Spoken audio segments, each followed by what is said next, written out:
Welcome to Sorting Through Life with Colleen Waterston here on AM 950, the progressive voice of Minnesota. I am here today with my organizing assistant and right hand, Alicia Aragon. Hi. So we work together at my home organizing business here in the Twin Cities, Space by Space Organizing. And Alicia, you went kind of on a little hiatus after our first episode. Then we're here more recently talking about our space by space method of organizing. And today we are talking about the book and the concept, The Gentle Art of Swedish Death Cleaning. Yeah, I'm excited. I think this is the one that I've done the most research and diving into. So I'm excited to talk about it. Yes, but in typical grew up with Spark Notes, Cliff Notes fashion of life, you did a lot of research without reading the book. Yeah, I read a couple different books, not that one specifically, but I read more ones for people based in America just because it kind of differs slightly. Because I think, so yes, we have a few books that we won't dive into, but it's people who have taken this book written by Margareta Magnusson and turned it into kind of like the strategy, outlining like a practical approach to this Swedish death cleaning concept. Yeah. And you did a great amount of research and looked into organizers who offer this. So you've spent plenty of time. But for the interest of this conversation and due to that dynamic, we have decided that I will go through the book for you and read it out loud, my favorite parts. Because, so as somebody who's worked on books myself, and intend to have them in the world one day. And so you want people to purchase books. By sharing my favorite parts of this, I do not think it deters anybody from buying the book. It makes me want to go buy 20 and have them for friends that say, oh, I dread the day that I have to go through my parents' stuff, or I don't even know where to start. Because I think that this book, other than the title, Death Cleaning, it's so inviting. Yeah. I would agree. It is so sweet, and the concept's so sweet. So I just love Margareta. I am like, I wished I could just get on a plane and go hang with her, like have coffee with her. I've watched her on Instagram make a gin and tonic, and I'm like, I would love to just sit there with you and shoot the breeze on her little balcony for days. So without further ado, Swedish Death Cleaning. This was published in 2018. Okay. And she's still recent. And I'll get into her more. So she starts this book, Death Cleaning. So I probably should have brushed up on my Swedish, my non-existent Swedish, but it's called döstädning. Okay. I should have looked into how to pronounce it. She doesn't say, if I gave an edit to Margareta, show us English readers how to pronounce these things so that we can honor them maybe. But so it says it's a term that means that you remove unnecessary things and make your home nice and orderly when you think your time is coming closer for you to leave the planet. But for her, she does say this is like 65, far from the age. And throughout this, she says she's somewhere between 80 and 100. Okay. So I love that. Like that alone is just so cute. Like how old are you? Somewhere between 80 and 100, somewhere between 30 and 50. Love that for her. Just like, you don't need to know my exact age, but also then it makes this a little evergreen. Yeah. Because it shows you, and maybe she worked on this even between 80 and 100. Yeah. So it's like, it gives you that she's coming from a place that is older, has lived a lot of life, but she's saying, do this 20 years ago. Yeah. Like start this when maybe your career has ended, when your life has slowed, when your kids are finished being raised, like when you have new time. Transitions. Yes. So, death cleaning. She says, a good thorough cleaning gets rid of things and makes life easier and less crowded. And she talks specifically about death. She says, some people can't wrap their heads around death, and these people leave a mess after them. Did they think they were immortal? Like that right there is it just sets the tone on page 2 for her humor. We must all talk about death. If it's too hard to address, then death cleaning can be a way to start the conversation. So I thought that was a really interesting approach. Yeah. Like, what are you going to do about your stuff? she gives you prompts later in the book. She says, I've discovered that it's rewarding to spend time with these objects one last time and then dispose of them. So you've looked as well into Mhm. Marie Kondo. Yep. So kind of similar practices. You thank the item for its service it brought you, and then let it go to its new home. And we have clients where you can kind of tell when they've read that book. They'll Yep. be like, Mhm. thank you. Yep. Like, oh, this book was, you can feel that there's like a little honoring of the item. Yep. And But now it can go. recognizing that you don't need it anymore. Yes. Okay. So she says to do your own death cleaning can be very hard. Oh, yeah. Maybe you had to downsize for some reason, or you become single, or you have had to move to a nursing home. And she has death cleaned for other people, Mhm. like her mom, her husband. And she says, I'll say darned if someone else has to death clean after me. Because it's this process of going through all the items in your life Yep. in a really meaningful way. And to do that on behalf of yourself is one thing, but to do it on behalf of someone else while Mhm. you're still living your life. She also then addresses, I think, the number one potential bad thing that happens if you don't go through your own stuff: conflict, Yep. tension. Mhm. So she says there's many sad stories about siblings who start to quarrel because they want the same item, that when you do your own cleaning, it lessens the chances of these unhappy moments. And then she talked about a bracelet that was like a nice fancy bracelet, and that was in her possession, given by I think her parents, and she has 5 children. Yeah. And so instead of saying one person gets this high value bracelet, I'm going to sell it, Mhm. and it'll just go to my bank account, and then one day To disperse. everyone will get a fifth of my bank account. Mhm. So kind of thinking through those potential fights. Yeah. Mhm. Organizing kind of more with the intentions of afterwards instead of current times. Yeah, of like, let's say I'm not here to mediate, Yep. referee my children. What's a best case scenario? Yeah, exactly. And a mom knows how bad the kids fight. Oh, absolutely. Yeah. A mom knows the dynamic better than anyone. Yep. So to say, I don't think this is gonna go too well. Yep. And she told her children, Mhm. I'm selling that bracelet. Yeah. No problem, Mom. Great. Cool. Cool. Mhm. Hope you get a lot for it. So she says why she's writing the book, because I am now somewhere between 80 and 100 years old. And then she says, so she's moved 17 times within her own country and abroad. So Oh my gosh. her husband had a career that took them a lot of places. Okay. She's lived in the United States. She's lived in Japan and Singapore. So she is a well-traveled, cultured, cool woman. Yeah. Who's had 5 kids on these countries too. Like, she's That's very a lot. capable. Yeah. She's within 11 years, Yeah. so she's capable. And so she's writing this because she's saying that it's important to do whether you are moving house, moving country, or moving to the great beyond. Yeah. That makes sense. So sweet. I love the great beyond. Okay, so then when she talks about the timing, she says, do not ever imagine that anyone will wish or be able to schedule time off to take care of what you didn't bother to take care of yourself. Yeah, that's a good point. Kind of a hard truth. Yeah. Like, if you aren't making the time for this, then it's going to be your loved one's problems. And do you really want to burden them with that and then have that be the last memory that they have of you? Yes. So she says, no matter how much they love you, don't leave this burden to them. Yeah. And we say leave a legacy, not a burden. Yeah. Continuing on.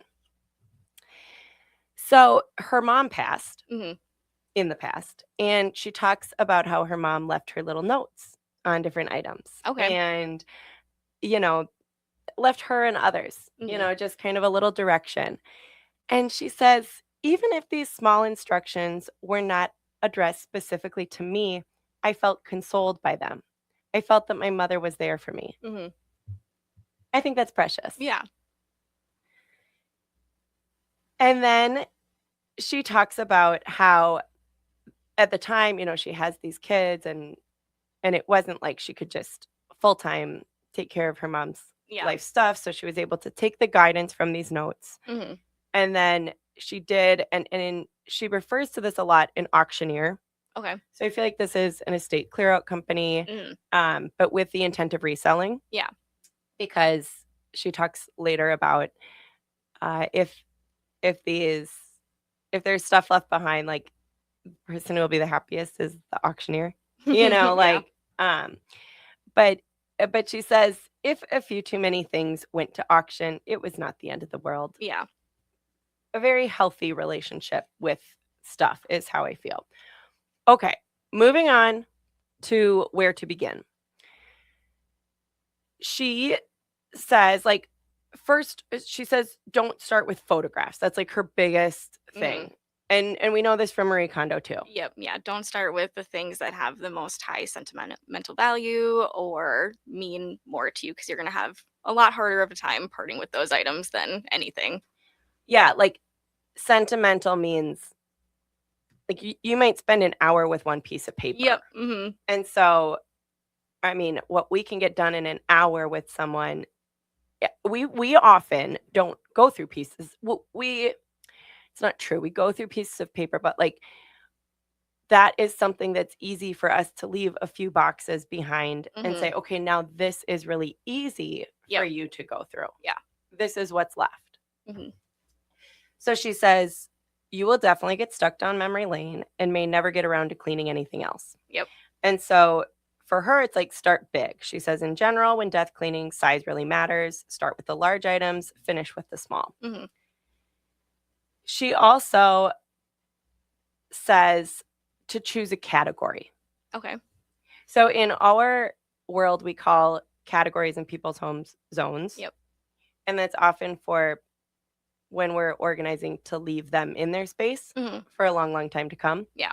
We say, this is this zone, this is this, and then everything stays in that zone. And often a lot of the clutter situations that we see or the disorganization comes from multiple zones for the same thing, Yep. conflicting zones. And so zones and categories, for her, she's like, start with a category, and then that isn't too sentimental. She chooses clothes first. Okay. And Marie Kondo does too. Yeah, I think she does as well. Yeah. I think that it goes clothes, books. Yeah, clothes, books, and then I think like papers, miscellaneous items, and then personal items. Yeah. So she says to start with clothes because she says, unless you know a friend or loved one who's roughly the same size, it's best to give all the clothes away. Like, it's an easy thing to be like, these don't fit me. That said, it can be really hard for someone to throw away or give away someone else's clothes. Yeah, that makes sense. I think we've had clients with this, but like a son working with his mom's clothes was easier. And to know these will go to, a shelter where people could use them right away, like that feels good. But sometimes, we've had a client, and I talked about this with Natalie on this show, giving away clothes of her father's. Sometimes like the most tattered were the hardest because those were his favorites. Yeah. I mean, that makes sense. Like, I literally just got rid of a sweater this last weekend that I've had for my grandma when she passed in 2016. And I think I've worn the sweater maybe 3 times in the last few years. Okay. So, I mean, I get that. That makes sense. So what compelled you to get rid of it? Kind of honestly going through the Swedish Death Cleaning stuff. Like, I don't wear it. I don't need it. It's who am I going to give it to that would actually appreciate it? And it's taking up space. So thanked its for its service and let it go. Look at that. Yeah. Okay. I love that. Thank you. So she talks about the clothes. And this, I was telling you about this line. She says, we must remember that our clothes help us to adjust ourselves to different seasons and work environments. Mhm. So to me, I feel like no wonder I like to have an extensive amount of like clothes, whether they are part of my daily life or like Mhm. a future one, because it's like I like to travel. Yeah. I like to be adaptable. I like to be able to show up to something totally different, Yeah. where I like, we have a client that we've got her safari section of her Yep. closet because they went on a Yeah. safari. It was life changing. They plan on going on more throughout their life, but these clothes are not needed in A everyday daily life. life. But so we have a different closet that has these safari clothes hanging. Mhm. And when she's lucky enough to go and do that again, she can grab those clothes, Mhm. easily pack, throw in the few extras, the pajamas that aren't safari themed. Yeah. Although I could totally see her getting safari themed pajamas Yeah. that match her daughter. It would be adorable. I just liked the idea that our clothes, like how she wrote that. There's a lot of things she writes that I think are just delightfully written, that our clothes help us to adjust ourselves to Mhm. different seasons and work environments. Yeah. Like we are who we are, Yep. and then we put on these things that take us into the world and help us to go that way. Mhm. So, she talks about being organized. Kind of so there's value in being organized in life, and there's value in being organized in life for death. Yeah. And Mhm. so if you are more organized in life, it will certainly make it easier upon death to go through your stuff. Yeah.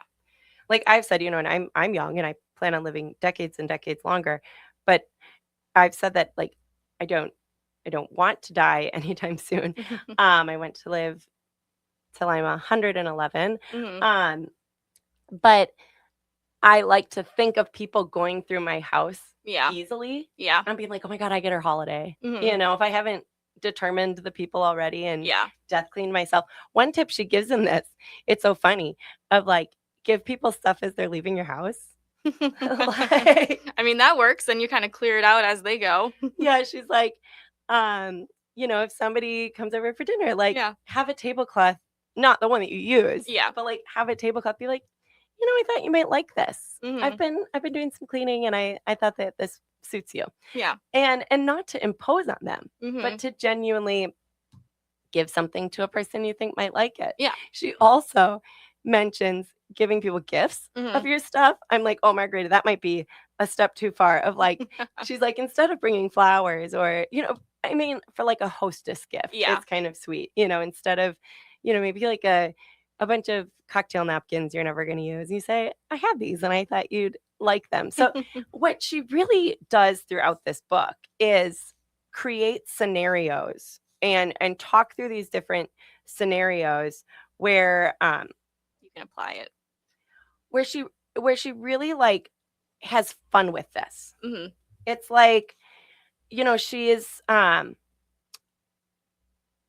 is she's talking about possessions and this time of life where you need them less. Mhm. And she's talking about how um that really is part of like I feel like this is a part of her life that she's enjoying. Mhm. So when a lot of people get to this later stage of life, their mobility, and she talks about mobility and she talks about cognitive ability too, Yeah. of just the need to move slower. Mhm. And so that impacts two things. The time and the ability that you have to do this process, like Yeah. in that it might take longer to lift the boxes or something you could have lifted in your 60s is Mhm. harder to lift in your 80s. Yep. And that's why I think she encourages the start in your 60s. But she really kind of talks about this as like, so she's kind of got this process of like a four-part, she gives first to family Mhm. and then to resale. Okay.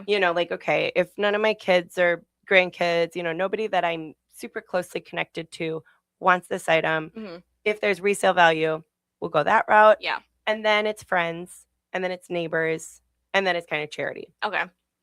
So I like that too because she, kind of creates that path for the, like, okay, this is my order of things. Yeah.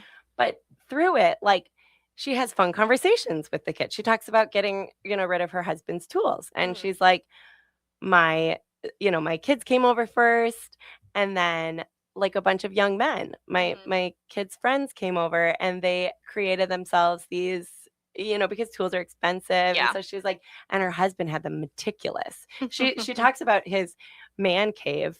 Well, she calls it a man cave, and I think that what we've done to the term man cave is like entertainment space. Yeah. It's not what a man cave is of hers, where it's like, you could go, and there's a Swedish word for it, but where it, like, very much the tools, all the things that could be used. And she lives in a remote, or for most of their life, they lived in her Swedish life, a remote part of Sweden. Okay. So it wasn't that easy. So she's like, it's really expensive to get certain things. It's good to have these things on hand.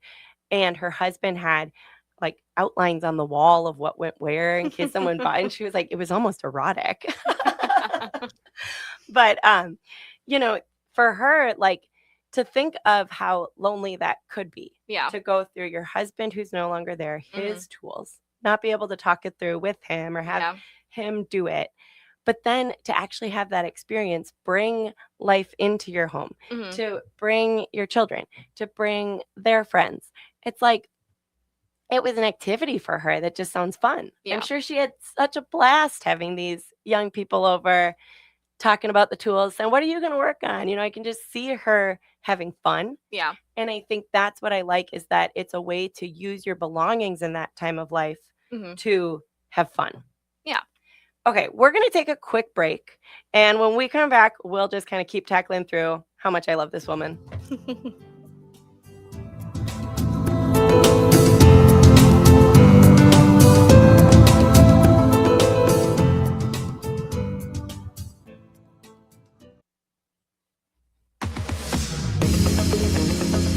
All right, we are back with Sorting Through Life with Colleen Waterston on AM 950, the progressive voice of Minnesota. And I am here with Alicia. So Alicia and I work with people every day, not every single day, but our work is going into people's homes and helping them go through the stuff of their life. And there's kind of two clients that we have. There's the people who are staying in their home, who want a better system for their home.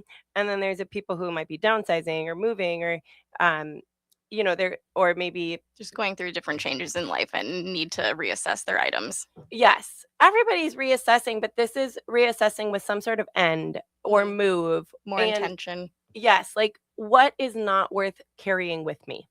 Yep.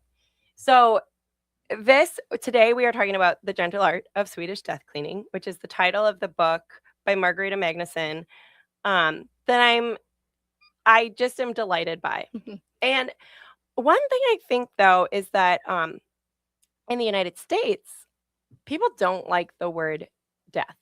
No. When I was doing the research too, when I was looking up the difference between the way Americans do Swedish death cleaning versus people in Sweden, people in America tend to kind of veer away from it, actually, just because they have a harder time just coming to like reality that, like, okay, like, my mortality does have a certain time frame and my life will end. And there's something there. My dad too was saying that a retired lifelong funeral director, and he even pointed out men more than women like don't like to think that they're going to die, or that in his experience, but that it's just this idea that we won't die. And it's like, but that's the one thing we have in common here that will happen to everyone. That we will.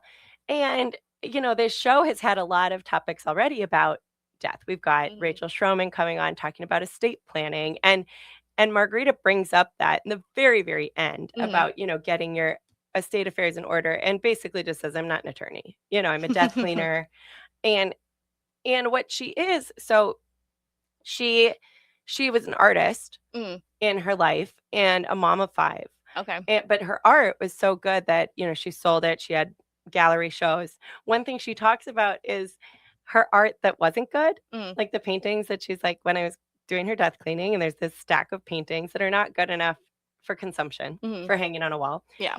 And she kept them around to, maybe work on them. instead, when she realized she wasn't going to, she just had a fire. Like put them Releasing that in the energy back fire. into the universe. Yes. And she talks about the environment a bit, and the I don't know if that was based on the paints, if we should be encouraging people having those fires, but maybe it's fine. But she does talk about the pressure of stuff on the planet and how getting your stuff to someone so they don't have to buy a new set of, like especially the younger generation, Yep. is an environmentally friendly thing to do. Also helps their pocketbook and also starts the trend of this came from someone else. So now it can go to someone else when they are ready to buy, they have the income and the ability to buy plates that they love, Yep. Instead of the plates that my grandma gave me when I was poor and just starting out in life. And she didn't want me to have to go to the store and spend money on something she had, So there's that. But she's just, she throughout her life lived organized, had to with these moves and with these kids. She talks about having cubbies of 5 different colors and everybody put away their things when they came in the door. Like it was a very orderly home, and not in a rigid way. I just think in a way that helped their family function. Yeah. But still, when she gets to this point, she talks about it, every item. And that's what I think this book really does a great job of talking about, is like the clothes and the books. She likes to buy, she says, when buying used books, I often look for volumes with notes in the margin written by strangers. It gives the book some extra character. And I wrote in my margin, God, I love her. Like, because I like to write in my books. Yeah. Like, and as somebody who wants to have books to my name, I kind of love the idea that somebody would want to write their own thoughts alongside mine. Yeah. Unless it's like, hate this. Yeah. Only positive things. Only positive things. But so when we work with people on this topic, we call it legacy lifting. Yep. We've kind of come up with that term, and like, we're your legacy lifters, like, because we'll do the heavy lifting. Yep. We have a client right now that we're working with that is not able to go up and down stairs with ease. So we brought, some laundry baskets and boxes. And it's like, okay, Alicia, go downstairs, load up some laundry baskets, bring them to the living room. And then we go through things in the living room. And it's like, we will bring your home to you. Yeah. So she doesn't have to go anywhere, can sit comfortably, and things still get done.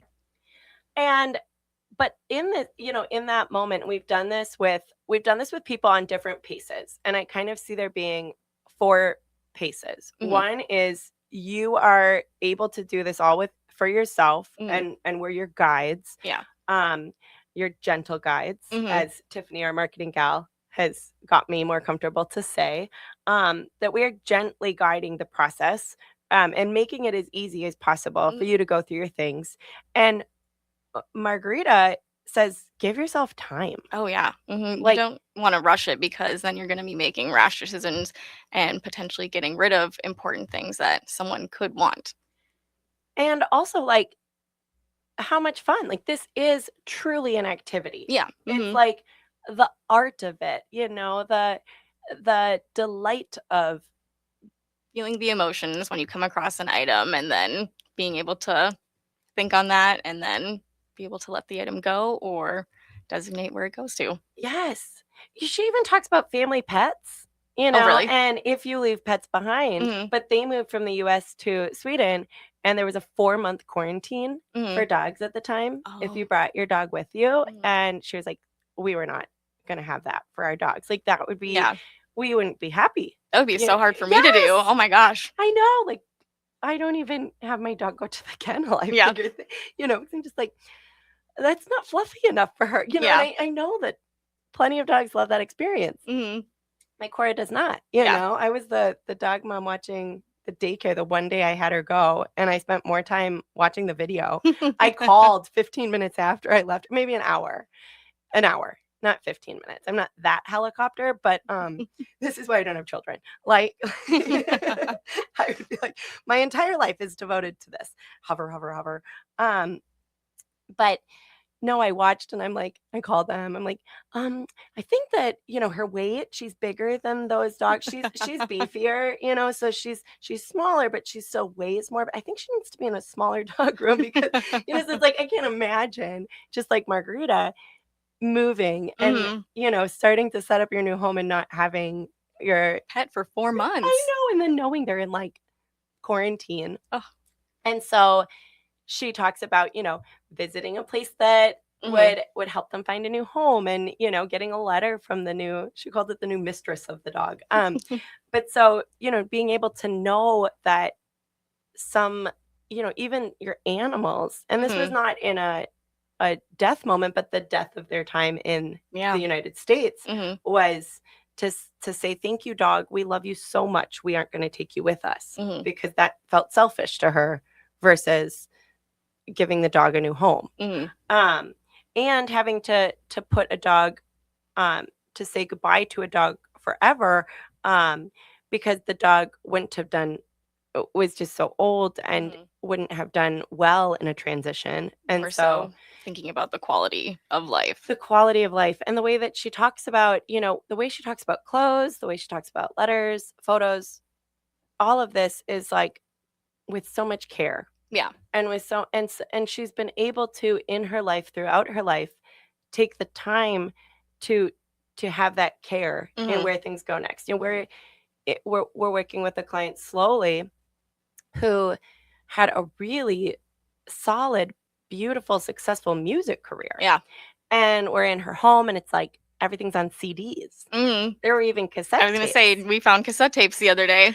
And it's like, hey, she's sold them. They're Mhm. they're on the piano with the CDs set up. And in the past, when she was in her 40s, 50s, 60s, decades ago, it was very easy to go do a performance, Yep. set up the CDs, and walk away with a few hundred extra dollars because everybody who listened wanted one of those Yep. CDs.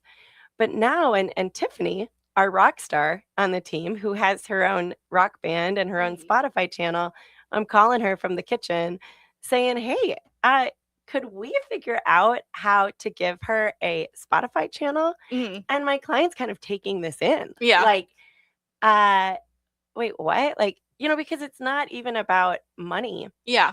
It's It's just about about getting it out there. legacy. Mhm. Like, what are your kids going to do with an abundance of CDs Yeah. that even have the same content Mhm. on them because they were meant for selling? Yep. So it's like, what if we can let go of these CDs Mhm. together, but capture the content in a way that works? Because, even in this book written in 2018, Margareta talks about putting photos on a USB drive. Yeah.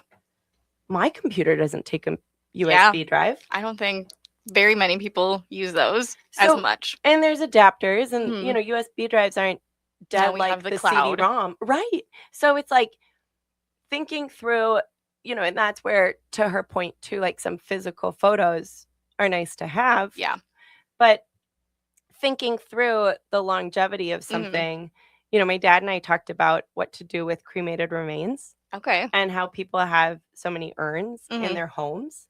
And it's like maybe a daughter wants to take the cremated remains of their parents, or, a child. Mhm. But then what happens when the daughter passes and Yeah. now the grandchildren have the urns? Yep. That probably doesn't mean as much to them. Or it's kind of a burden, Yep. because you're like, what do I do with these ashes Mhm. of, so it's like choosing that final resting space for your body, Mhm. making those choices for your stuff and for yourself So on no your own one behalf. doesn't have to do it for you. So I think that the ideal pace that Mhm. Margarita says is slowly. Oh, yeah. Mhm. Like, we are in one client's home once a week, 4 hours, Mhm. and we have more capacity than 4 hours, Yeah. but that's the appropriate time for For her. her. Yeah. And just it's a different level of exhaustion. Mhm. It's a different level of decision fatigue. Yeah. So there's that. But then, in a couple weeks, I'm having Mary and her daughter Anne on this show. Okay. So Mary is my 88-year-old best friend. Mhm. We've been best friends since she was 82. And I just adore Mary. Everyone who knows Mary adores Mary. Yep. And she has been in the same house for 40 years. Mm. And then it came up that she could move, and her family just kind of, she had a roommate that was going to be leaving, and it's like, this doesn't make sense to have. She's Yeah. got stairs. She had a couple falls that really scared her. Mhm. I've heard the best time to move to senior living is before the fall. Yeah. She didn't have catastrophic falls, but she tripped, just Yeah. had falls that scared Incidents her. that happened. Scared her children. Mhm. And they were living, she moved a little bit closer to them. Okay. And so it's like the idea that, if something happens, I'm 30 minutes to an hour plus away is Mhm. how her children felt. Like, they found this place so great for her, Mhm. but it was like 6 weeks. Yeah. And she was really good at letting things go, Yeah. but she was exhausted. Oh, yeah, I can imagine. Every day was something different, Mhm. and people would come in for like 2 hours at a time Mhm. and do a little space. But like, we came in, Yep. the day that we came in, it was like, the boss is here. Yep. Things were getting done. Yeah. It was like, this little 2 hours at a time, slow as you go pace is cute, but not when I'm around. And you and Anne, and we'll talk about this, her daughter, Anne kind of was like, you could tell she was overwhelmed of like, she had just gotten back in town from a trip, and she's like, okay, now I'm here to help roll up my sleeves.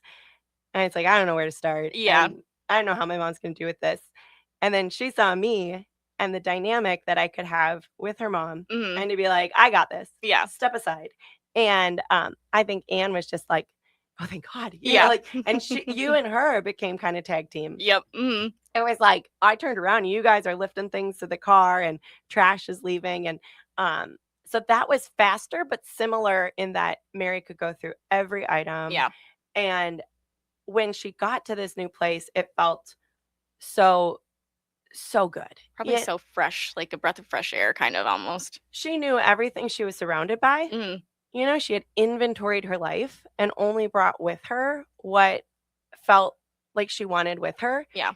And people that helped her took things that meant something to them. Like, I have her swing that we have sat on her porch and spent hours and hours and hours talking on. Yeah. I've read her things, I've written on it. I mean, we have had so many multi-hour conversations looking out at this beautiful tree that was in her backyard. And it's like, what do we do with this swing?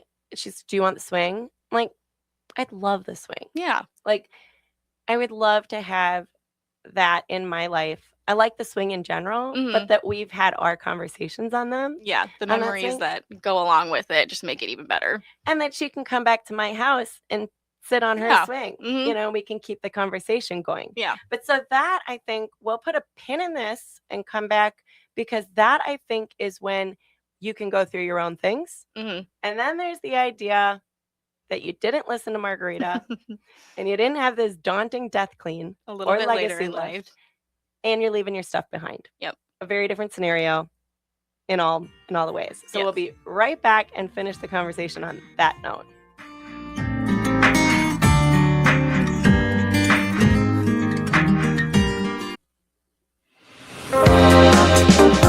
All right, we are back. Segment 3, Sorting Through Life, episode 10. Yeah, I think it's 10. 10. I'm loving this little radio show thing. Yeah, I agree. Yeah, I've gotten, in the interest of relinquishing control of things, like the first episode, I was terrified, and just, oh my gosh, I'm so nervous then. And I came with like scripts, I had a friend, lovingly, Natalie, from our warehouse. We have a warehouse space, and Natalie flips furniture very well. She's a great, she got 2 items of Mary's. Oh, really? I had things listed on Facebook Marketplace, and I would keep it we took some stuff to list, and then I'd come back and give Mary cash. It was just this fun little thing, because she loved it. Like, here you go, that mirror. Here's $30. And Natalie messaged me thinking I was a stranger, like, oh my goodness, hey, can I get these? Yeah. Can I get, I'm interested in this dresser. I could come. I was going to ask this if it was one of time the I have a dressers. truck, like, because she's got this big truck. She's a tiny little girl, and she's got this big truck, and furniture straps, like, she needs no help. Yeah.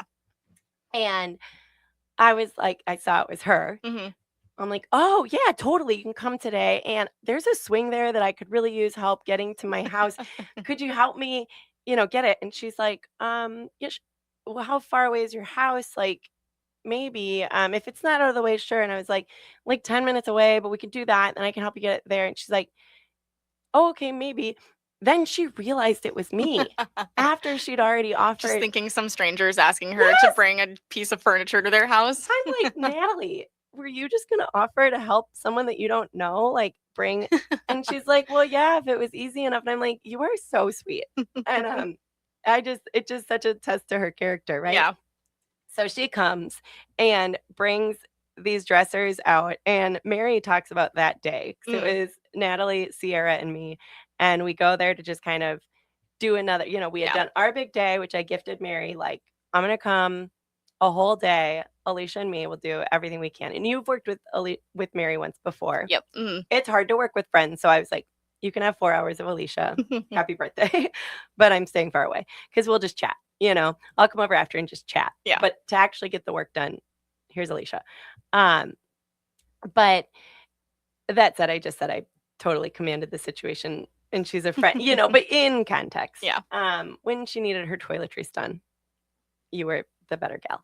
Um, so Natalie comes, and we're pulling things out, and Mary just is like, "My neighbors were just looking like, what is going on? All this stuff is moving, and these girls, come with this big truck and just move these heavy furniture items on their own." And she was just so proud of it. And Yeah. then Natalie went and flipped both.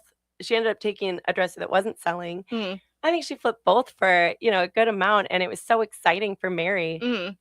We ended up going to dinner that night.